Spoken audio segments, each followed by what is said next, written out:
Bonjour à tous. Il y a quelques jours, c'était le 25e jour du mois de Elul, le jour de la création du monde. Et demain, nous allons fêter, célébrer Rosh Hashanah, le jour de la création de l'être humain, le 6e jour donc de la création de 25 Elul jusqu'à Rosh Hashanah. Aujourd'hui, voyons ensemble pourquoi Dieu a créé le monde, quel est le but de la création du monde. Au début de la Torah, on nous dit Bereshit bara Elokim et hashamayim et haaretz, qu'au commencement Dieu créa le ciel et la terre. Et dans le deuxième verset, on nous dit, alors que la terre était encore tohu bohu, eh bien, veruach Elokim merachefet al pnei hamayim, le souffle de Dieu planait sur la face de l'eau. Le Midrash nous dit, c'est quoi Ruach Elokim, le souffle de Dieu? C'est Rucho shel Melech HaMashiach, c'est le souffle du roi Mashiach. Le Yefet Toar dans le Midrash nous dit pourquoi on nous dit, tout au début de la création, on appelle au deuxième verset, et on nous parle déjà du Mashiach. C'est pour nous dire que la finalité, le but de la création du monde, c'est justement la venue du Mashiach. La venue du Mashiach, c'est pas à prendre seulement en tant qu'un être humain, mais surtout et essentiellement, c'est le règne de Dieu dans le monde entier qui se fait à travers le Mashiach. Donc quand on dit le but, c'est la venue du Mashiach, c'est-à-dire le but, c'est le fait que Dieu va régner dans le monde entier. De même, Rabbeinu Bechaï, sur le commentaire donc au début de Bereshit, nous dit Magid Mereshit Acharit, que Dieu nous dit au Réchit au début, il nous dit Acharit, ce qui va se passer à la fin des temps, et pas juste ce qui va se passer à la fin des temps, mais quelle est la finalité? Et justement, c'est la venue du Mashiach. De même, le Maharal de Prague, dans Be'er HaGola, un de ses livres, dans Be'er HaChamishi à la fin, il explique comment tout ce que Dieu a créé dans le monde, l'Obrao El Alirvodo, il a créé uniquement pour son honneur. Et quand est-ce que ça va se finaliser? Il dit, ça sera lorsqu'on arrivera au but de la création de ce monde, qui est justement le jour que Vehaya Hashem Melech al Kol Haaretz, que Dieu soit roi sur toute la terre, lorsque Mashiach va venir. De même, dans le Talmud, Sanhedrin Daf Tzadikret Amud Bet, Rabbi Yochanan nous dit le Ivre Alma El al Mashiach, que le monde a été créé uniquement pour le Mashiach. C'est-à-dire, encore une fois, dans le même esprit de ce qu'on a dit, pour arriver à la finalité, la venue du Mashiach, qui est le but de la création de ce monde. Vrai que dans la Gemara, là-bas, dans le Talmud, il y a encore deux autres opinions. Une qui dit que le monde a été créé pour Moshe Rabbeinu, Moïse, et une deuxième opinion qui dit que le monde a été créé pour le roi David. Mais comme les commentaires expliquent, ce n'est pas contradictoire. Ça va de pair avec l'idée que c'est Mashiach. Parce qu'on sait que Moshe Rabbeinu, il y a écrit que c'est le premier libérateur et le dernier libérateur. Évidemment, il ne s'agit pas de Moshe Rabbeinu physiquement, puisque Moshe, Moïse, est de la tribu de Lévi, alors que le Mashiach doit être de la tribu de Yehuda. Quand on dit que Moshe c'est le premier et le dernier libérateur, cela fait référence à l'âme de Moshe Rabbeinu, à l'âme de Moïse qui va s'habiller dans le dernier libérateur, donc qui est le Mashiach. De même, lorsque le Talmud nous dit David, dans David même, il y a plusieurs choses, et la particularité donc de David, une de ses particularités, c'est que David Malka Meshicha, David c'est le roi Mashiach, pas dans le sens littéral, mais que de lui descend toute la royauté du peuple juif, et donc aussi le roi Mashiach, d'où c'est la raison pour laquelle que le Zohar et le Maharal développent cela, que Moshe Rabbeinu a commencé, David continue et Mashiach conclut. C'est-à-dire qu'il y a plusieurs étapes pour arriver à la délivrance finale, la venue de Mashiach, et ça se conclut avec Mashiach, donc c'est pas une contradiction lorsqu'on dit que c'est Moshe et David. En plus, Moshe Rabbeinu et David ont deux particularités que Mashiach aura. Moshe Rabbeinu, c'était un grand rabbi, un grand maître, et David Amalek, c'était un grand roi. Et dans le Mashiach, il y aura ces deux qualités de Moshe Rabbeinu et David. Entre parenthèses aussi, on pourrait rajouter que si on prend les valeurs numériques de Moshe et David, vous savez qu'en hébreu, chaque lettre a une valeur numérique. Le Aleph, c'est 1, le Bet, c'est 2, comme si qu'en français, on dirait que le A, c'est 1, le B, c'est 2, etc. Et si on prend les lettres de Moshe, ça va faire 345. Si on prend celle de David, ça va faire 14.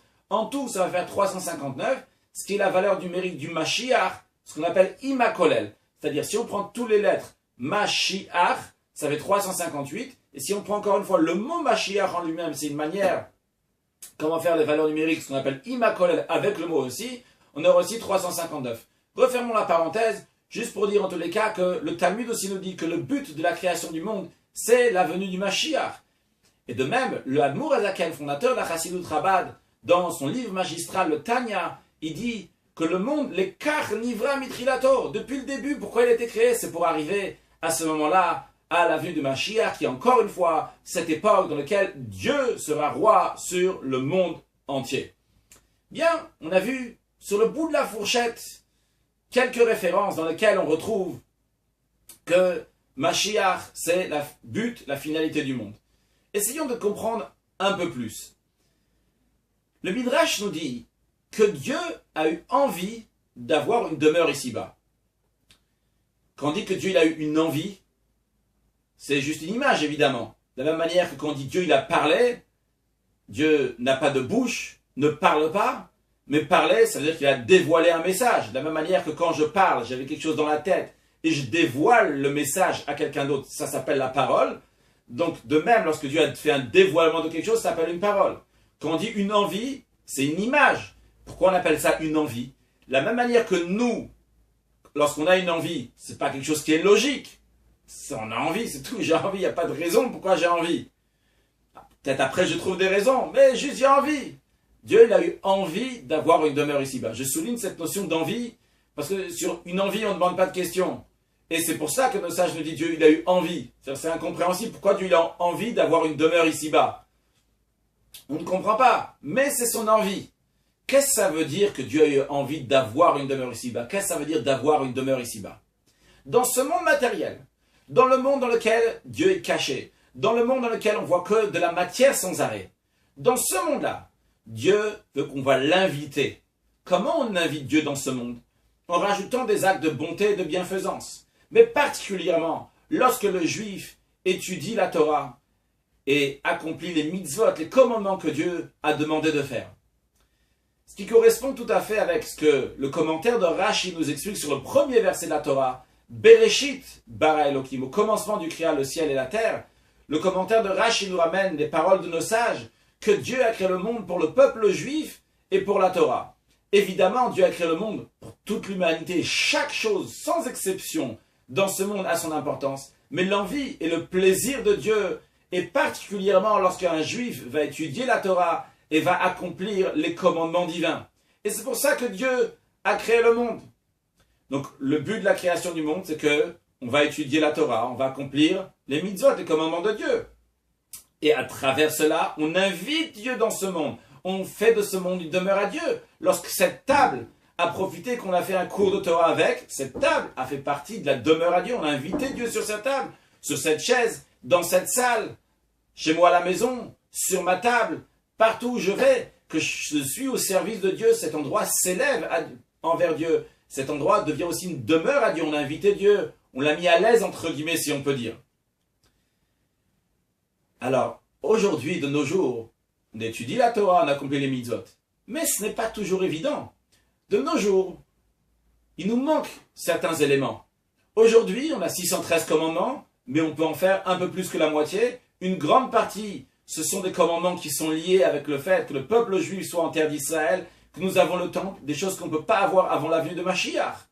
Donc, tant que Mashiach n'est pas là, la demeure pour Dieu ne peut pas rester constamment une demeure, que le monde entier soit une demeure à Dieu, tant que Mashiach n'est pas là. Une fois que Mashiach est là, on aura fini le travail pendant l'exil, pendant cette période dans laquelle on ne voit pas Dieu. Et à ce moment-là, la demeure à Dieu de manière dévoilée commencera lorsque Mashiach va venir et sera de manière continue. Parce qu'on pourra faire les 613 commandements. Et pas juste on pourra les faire, on aura une quantité de mitzvot, de commandements qui est entière. Mais on aura aussi une qualité de mitzvot qui est différente. Parce qu'aujourd'hui, lorsque on doit faire une mitzvah, des fois, dans certains pays, le gouvernement ne laisse pas faire tel et tel mitzvah, tel et tel commandement, ou même tous les commandements, ou le judaïsme en général. Même si on a le droit, il y a des tracas, il y a des soucis de gagner sa vie. On doit perdre, je ne sais pas si on peut appeler ça de perdre du temps, on doit prendre du temps pour gagner sa vie. On doit prendre du temps pour sa santé. Et des fois, il y a même des problèmes de santé qui empêchent le fait de pouvoir servir Dieu tranquillement. Lorsque Mashiach va venir, ces soucis ne vont pas être là. Et d'ailleurs, le plus gros souci, qui est notre mauvais penchant qui est à l'intérieur de nous, que lui ne veut pas qu'on fasse les commandements divins, lui aussi va être enlevé, comme le prophète dit, que Dieu va enlever les mauvais esprits de nous-mêmes, de la terre. Donc on n'aura plus ces dérangements, on pourra servir Dieu comme il faut, faire les commandements. De même en ce qui concerne l'étude de la Torah. L'étude de la Torah que nous étudions aujourd'hui, le Midrash nous dit, c'est du vent par rapport à ce que Mashiach va nous apprendre, ce que Dieu va nous dévoiler lorsque Mashiach va venir. Donc en quantité, ce qu'on a aujourd'hui, c'est, on va dire, c'est rien. Enfin, quand je dis quantité, quantité de profondeur, peut-être c'est la qualité qu'il faudrait dire. En tous les cas, ce qu'on va avoir lorsque Mashiach va venir, ce qu'on a aujourd'hui, c'est rien du tout. C'est le jour et la nuit. Le Midrash appelle ça du vent, ce qu'on apprend aujourd'hui, alors qu'il y a déjà plein de livres et on étudie énormément. De même, dans la qualité d'études, comme on a dit tout à l'heure, soit pour la santé, soit on doit gagner sa vie, etc. Lorsque Mashiach va venir, on pourra étudier la Torah tranquillement. Donc cette demeure à Dieu sera bien concrète, complète, lorsque Mashiach va venir. D'ailleurs, c'est ce que le Rambam Maïmonide nous dit aussi, à la fin de ses 14 livres. Il nous dit, dans le Ilchot Melachim, dans les lois des rois que nous allons étudier la semaine prochaine, où nous allons conclure le cycle d'études de Rambam, le Vav Tishri, le 6 Tishri, le jour de la Iloula de la mère du Rabbi, la Rabbanit Hana, la semaine prochaine, mardi prochain, on va conclure le livre du Rambam. Et dans ces derniers chapitres, qu'on va étudier donc mardi prochain, le Rambam nous dit, c'est quoi les critères du roi Mashiach?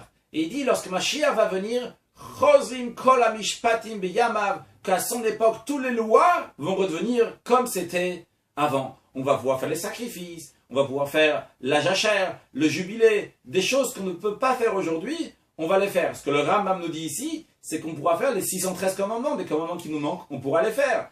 De même, le Rambam continue que les Juifs veulent la venue du Mashiach pour pouvoir étudier les mitzvot et faire la Torah, kahogen, comme il faut. Qu'on dit comme il faut, c'est en qualité, la qualité comme il faut. Comme ça, on n'a pas un gouvernement qui nous dérange. Grâce à Dieu, c'est pas le cas en France. En France, on peut le faire, mais en tous les cas, dans des endroits que le gouvernement peut déranger, eh bien, on n'a pas ces soucis. On peut bien étudier la Torah et les mitzvot tranquillement. En autre mot, on est là, on peut faire une demeure à Dieu comme il faut, à la perfection, lorsque Mashiach va venir.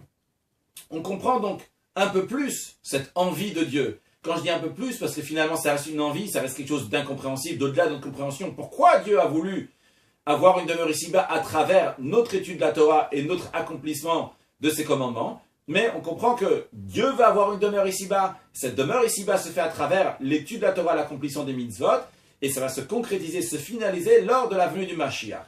Donc on voit ici que Mashiach, c'est un but. Le but de la création, c'est pour la venue de Mashiach.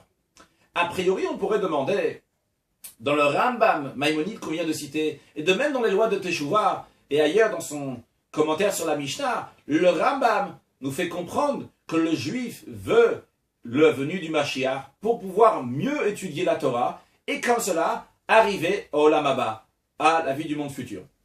Alors, l'explication est simple. Il y a deux choses. Il y a lorsqu'on parle de Dieu, lorsqu'on parle du juif. Le juif, il veut pour lui, et Dieu, entre guillemets, il veut pour lui aussi. Je vais donner un exemple avant d'expliquer. Si quelqu'un, un employé, un employeur, l'employeur veut que le travail va se faire.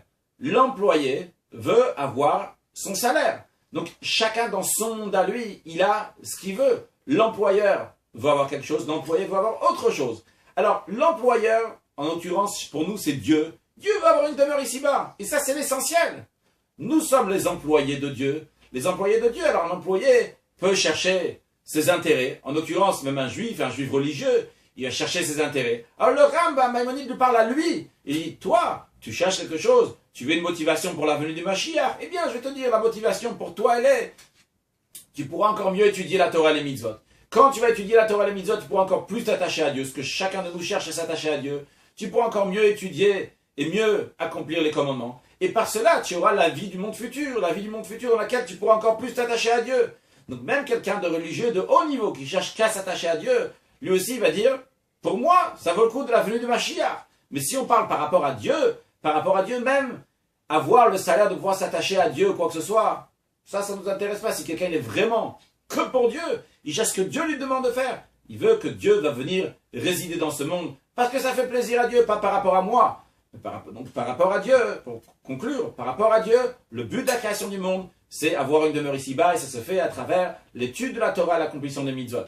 Par rapport à nous, ça peut être quelqu'un qui va prendre ça comme un intérêt, comme un moyen pour arriver à un attachement encore plus haut avec Dieu. Et pour cela, il veut la venue du Mashiach. Alors, concrètement parlant, dans la vie de tous les jours, qu'est-ce qu'on doit faire? Ici, on attend la venue du Mashiach, que Dieu va se dévoiler dans le monde. Et c'est pas juste que Dieu va être roi dans le monde. Le roi, il est dans un endroit, et de là, sa force va dans le monde entier. Mais c'est encore plus que ça. C'est que Dieu va se trouver dans chaque endroit. Et comme le prophète dit, lorsque Mashiach va venir, Dieu va se révéler dans le monde, et tout le monde va voir Akadosh Baruch Hu, Dieu, dans le monde. Alors nous aussi, aujourd'hui, même qu'on ne voit pas encore ça, on doit se comporter, on doit prendre un avant-goût de cela. Même qu'on ne le voit pas de nos yeux dans le concret, mais dans notre imagination, de voir qu'à chaque instant, Dieu nous regarde, Dieu nous entend, Dieu est là pour nous encourager. Et il se trouve de partout. On ne le voit pas aujourd'hui. Quand Mashiach va venir, le monde entier, l'humanité entière va le voir. Et puisque Dieu attend impatiemment d'avoir cette demeure ici-bas, alors c'est de notre rôle à nous, à chacun de nous, de demander et de supplier à Dieu d'amener la venue du Mashiach. Dieu, il attend que nous allons demander la venue du Mashiach.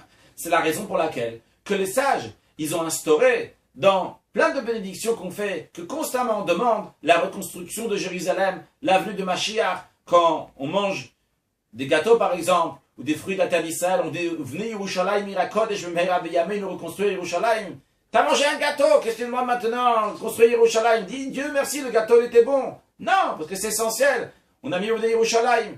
Tu fais un mariage, on dit Mehera Ishama Be'are Yehuda Bechutzot Yerushalayim Kol Sasan Ve Kol Simcha. On demande que prochainement il y aura dans les rues de Yerushalayim la joie, etc. La venue de Mashiach. Quel rapport? Ils sont en train de se marier, laisse tranquille plus tard, après tu discuteras de la venue de Mashiach. Non, parce que c'est essentiel, c'est fondamental, c'est le but, même quand tu fondes un foyer. Tu fais Birkat Amazon après avoir mangé du pain. Tu dis tu dis pitié sur la ville de Yerushalayim, à Malchut Bet David, la royauté du roi David, où venez Yerushalayim, construire Yerushalayim, parce que c'est fondamental, c'est le but. On l'a mis aussi dans cette prière. Et n'en parlons pas dans la Hamida, dans la prière qu'on fait 3 fois par jour, le Shmoneh Esrei, dans lequel on mentionne déjà, on médit Goël, que Dieu amène une délivrance, Mechaya Metim, la résurrection des morts. Ça c'est juste mentionné, mais après on dit Goël Israël, que Dieu va délivrer le peuple juif. On dit Teka Shofar Gadol Cherutenu, on demande à Dieu de sonner un grand chauffard pour qu'il va venir nous délivrer.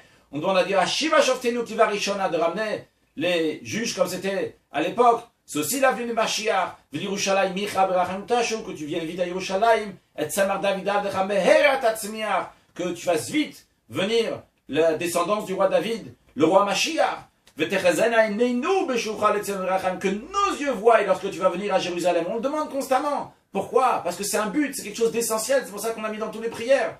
Et même dans les prières de Rosh Hashanah, qu'on fait très attention, qu'est-ce qu'on va rajouter? Eh bien, dans les prières de Rosh Hashanah, on ne demande que ça. Combien de fois on dit Melech, Mlor, Vetimlor? On demande à Dieu, règne et tu vas régner, etc. Et je conclurai avec une prière qu'on fait tous les jours. Dans le Aleinu le Shaber, tout à la fin de la prière, c'est une prière qu'on lit aussi le jour de Rosh Hashanah, dans le Moussaf de Rosh Hashanah, dans la deuxième prière du jour. Entre autres, on dit Ve'al ken de kavalecha Hashem Elokeinu. Donc c'est chaque jour à la fin de la prière, on le dit. Et je vais te la dire en français, ça donnera peut-être un autre ton. De ce fait, nous plaçons notre espoir en toi, éternel notre Dieu, afin de contempler bientôt la splendeur de ta puissance, pour bannir l'idolâtrie de la terre et détruire définitivement les faux dieux, pour parfaire le monde sous la souveraineté du Tout-Puissant. Et tous les humains invoqueront ton nom, afin que tous les impies de la terre se tournent vers toi. Tous les habitants du globe reconnaîtront et sauront que chaque genou doit se prosterner devant toi, que chaque langue doit jurer par ton nom.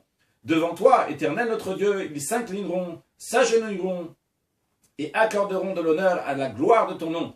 Tous accepteront le joug de ta royauté, que très bientôt tu règnes sur eux pour l'éternité, car la royauté t'appartient, et tu régneras glorieusement pour l'éternité, ainsi qu'il est dit dans ta Torah, l'Éternel régnera pour l'éternité. Il est dit, il sera le roi de toute la terre. Ce jour-là, Dieu sera un, et son nom sera un, avec la venue de Mashiach très prochainement. une bonne et douce année, que Dieu bénisse chacun, chacune dans tout ce qu'il a besoin, matériellement, spirituellement. Ktiva vachatima tova Mashiach now.